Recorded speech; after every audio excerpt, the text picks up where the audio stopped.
Bismillahirrahmanirrahim. Assalamualaikum warahmatullahi wabarakatuh. Perkenalkan, nama saya Gulbunin Imatiar Kusuma dengan NIM B1B120 dan teman saya Fairuz Salsabila B1B1 21017 akan membawakan materi mengenai perhitungan potensi pendapatan basis mikro pada mata kuliah Manajemen Keuangan Daerah dengan dosen pengampu Dr. Suryono SE MSI.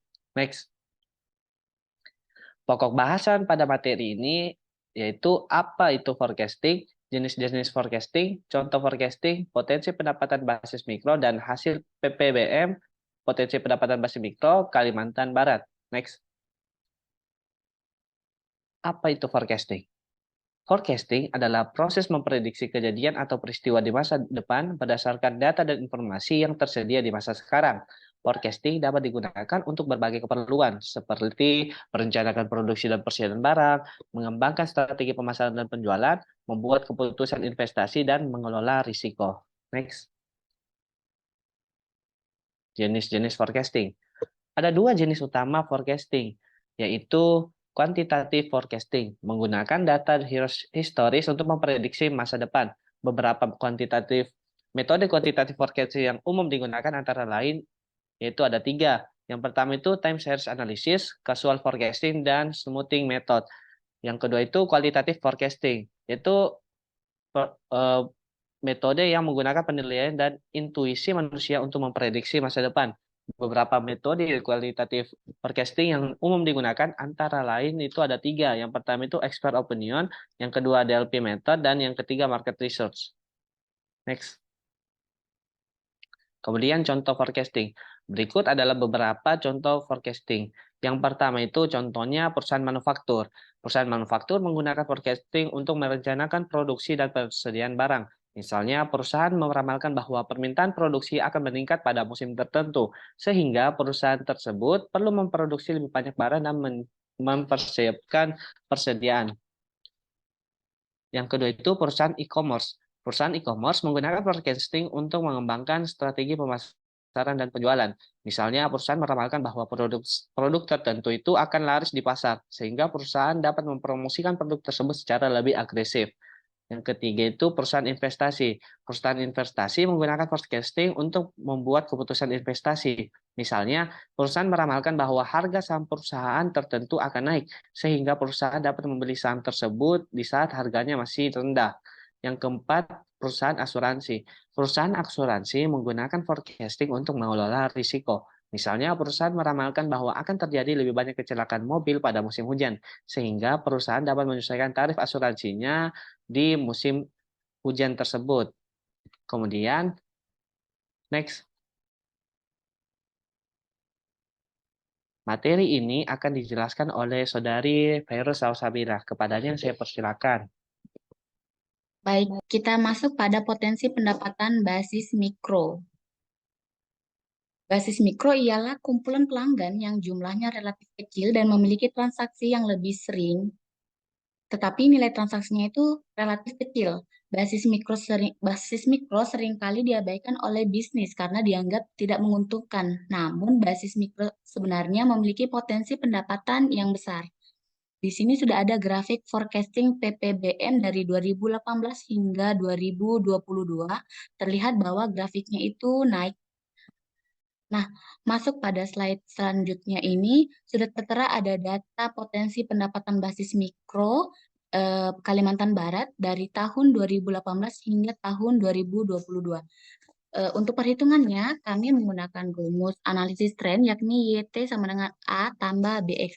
Seperti yang diketahui, T itu ialah waktu di mana tahun 2023 hingga 2025 itu 678. Maka Y juga menjadi Y678.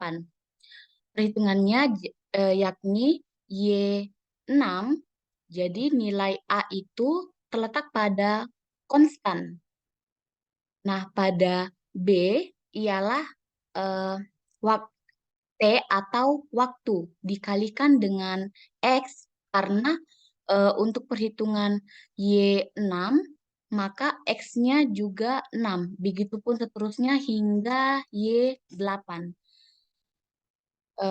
Dari data yang telah dipaparkan, dapat diambil kesimpulan bahwa kami mengambil data dari 2018 hingga tahun 2022 sebagai dasar untuk melakukan forecasting di aplikasi SPSS di tahun 2023 hingga 2025. Menurut data yang tertera, terlihat grafiknya itu mengalami kenaikan di tahun 2018 sampai 2021.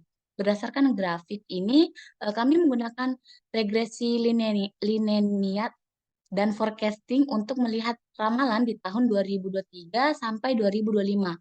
Dari hasil yang didapat, terlihat potensi pendapatan basis mikro di tahun 2023 itu mengalami peningkatan sebesar 446.537, kemudian mengalami peningkatan sebesar 137.866.673.000 di tahun 2024 dan pada tahun 2025. Sekian dari kami, lebih dan kurangnya mohon dimaafkan. Billahi taufiq walhidayah. Wassalamualaikum warahmatullahi wabarakatuh. Baik, di sini saya akan menunjukkan cara memasukkan data ke SPSS untuk menentukan analisis tren atau analisis forecasting pada tahun-tahun mendatang. Di sini bisa dilihat bahwa ada data kabupaten kota di Kalimantan Barat di tahun 2018 hingga tahun 2022. Kita akan mencari data dari tahun 2023 sampai tahun 2025. Bisa kita copy ya di tabel ini, tabel tahun, tabel potensi pendapatan pasif mikro, dan tabel T. Tabel T ini untuk mengukur, kita ganti dulu ya. Oke. Tabel T ini untuk mengukur tahun-tahun kemudian atau tahun di masa mendatang. Kan kita mau mencari ini tahun 6, tahun ke-7, dan tahun ke-8. Oke, kita akan mengcopy saja ya. Kemudian, nah di sini kita buka SPSS. Di sini sudah dibuka. Kita download copy saya yang bagian sininya. Oke, kita paste langsung. Nah, kemudian di sini kita masuk ke variable view. Di poin variable view ini kita ganti tahun ya. Kemudian ini singkatan saja ppm basis bm. Dan di sini ganti T ya untuk periodenya. Nah, karena kita mau lihat tahun, nah di PPMB, jadi di sini kita kasih kosong tahunnya ya, desimalnya, dan T-nya juga kita kasih kosong. Kemudian T-nya ini kita ganti ke nominal. Nah, bisa kita lihat.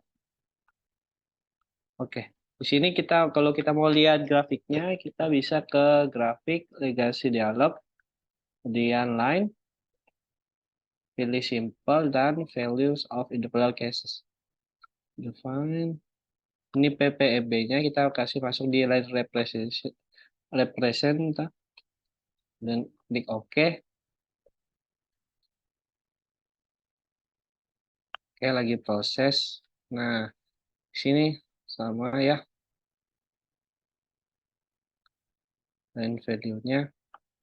Dari grafiknya ini di periode pertama itu naik, mengalami peningkatan tren ya, sampai di periode keempat, kemudian turun kembali di periode kelima.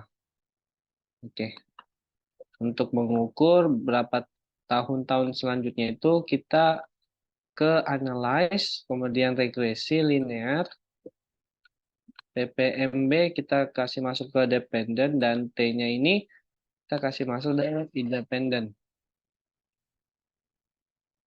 Kemudian oke, dan kita cari koefisien. Kita cari koefisien ya, didapat koefisiennya. Kemudian kita bisa copy koefisien ini dan kembali ke Excel. Nah, di sini karena sama ya, di sini dan di atas sama, hasilnya juga sama ya. Jadi kita hapus saja yang ini. Kemudian di sini kalau kita mau menghitung 6-nya atau periode selanjutnya, kita bisa memakai rumus sama dengan I, konstannya kita kunci rumusnya supaya tahun selanjutnya itu masih memakai rumus yang sama, kita kunci ke Fn F4, kemudian kita tambah di T, kita kunci juga rumusnya dikali periodenya. Karena kita mau memakai di sini periode ke-6, jadi kita nambahkan 6. Oke. Kemudian di sini kita copy saja ya. Dan karena di sini masih tetap ya, karena kita habis mengunci. Jadi kalau kita mau ubah yang periodenya itu, karena di sini 6, tadi kita kunci jadi 7 di sini. Ya, di sini ya 8, kita ganti 8. Jadi inilah hasil dari forecasting yang dilakukan SPSS. Bisa kita dapat bahwa di tahun 2023 itu nilainya itu meningkat ke 6.507 juta. Di tahun 2024 meningkat 6.644 juta, dan di tahun 2025 meningkat kembali 6.782 juta. Oke, mungkin itu saja ya contoh bagaimana cara kita memasukkan rumus Excel ke SPSS.